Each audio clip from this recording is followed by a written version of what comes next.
হ্যাঁ, পানি আসলে গেল কয়েক ঘন্টায় কিন্তু নদীর পানি কমেছে। যেহেতু বৃষ্টিপাত হচ্ছে না এবং বৃষ্টিপাতের কারণে কিন্তু নদীর পানি বৃদ্ধি পাচ্ছে এবং গেল ৩ ঘন্টায় প্রায় ৩ সেন্টিমিটারের পানি নিচে কমেছে। যদি এখনও সুনামগঞ্জ সুরমা নদীর পানি বিপদসীমার ২৯ সেন্টিমিটার নিচ দিয়ে প্রবাহিত হচ্ছে এবং পানি উন্নয়ন কর্মকর্তারা বলছেন যেহেতু চেরাপুঞ্জিতে বৃষ্টিপাতের পরিমাণ খুবই কম, গেল ২৪ ঘন্টায় সুনামগঞ্জের যে মেঘালয়ের সীমান্ত চেরাপুঞ্জি, সেই চেরাপুঞ্জিতে মাত্র ৩৩ মিলিমিটার বৃষ্টিপাত হয়েছে, যেটা একটা স্বাভাবিক বৃষ্টিপাত। এই বৃষ্টিপাত কম হওয়ার কারণে এবং আজকে সকাল থেকেই এখন পর্যন্ত কিন্তু রৌদ্রোজ্জ্বল আবহাওয়া, সেই কারণে কিন্তু নদীর পানির অনেকটা কমেছে এবং যেহেতু অনেক হাওর এখন খালি, সেই নদীর পানি কিন্তু হাওরে প্রবেশ করছে, যার কারণে সুনামগঞ্জের এই পানি বৃদ্ধির সাথে কিন্তু কোনো এলাকা এখনো প্লাবিত হয়নি।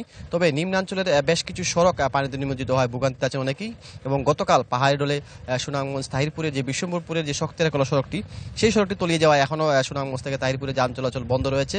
এছাড়া যেহেতু আবহাওয়া ভালো এবং বৃষ্টিপাত কম হচ্ছে, পানি উন্নয়ন আশা করছে ২-১ দিন বৃষ্টিপাত না হলে সেই পানি কমতে শুরু করবে এবং আগামী ২ থেকে ৩ দিনের মধ্যে বন্যা হওয়ার কোনো শঙ্কা নেই। তবে সব মিলিয়ে যেহেতু পানি কমছে এবং হাওয়ার বাসি তারপর একটি সংখ্যা বৃষ্টিপাত হলে এবং পাহাড় ডল বাড়লে সেই বন্যার সংখ্যা করেন। তবে এখন পর্যন্ত আতঙ্কিত হওয়ার মতো কোনো পরিবেশ তৈরি হয়নি। নদীর পানি কিছুটা সকাল থেকে এখন পর্যন্ত কমেছে, এখনও পানি বিপদসীমার নিচ দিয়ে প্রবাহিত হচ্ছে।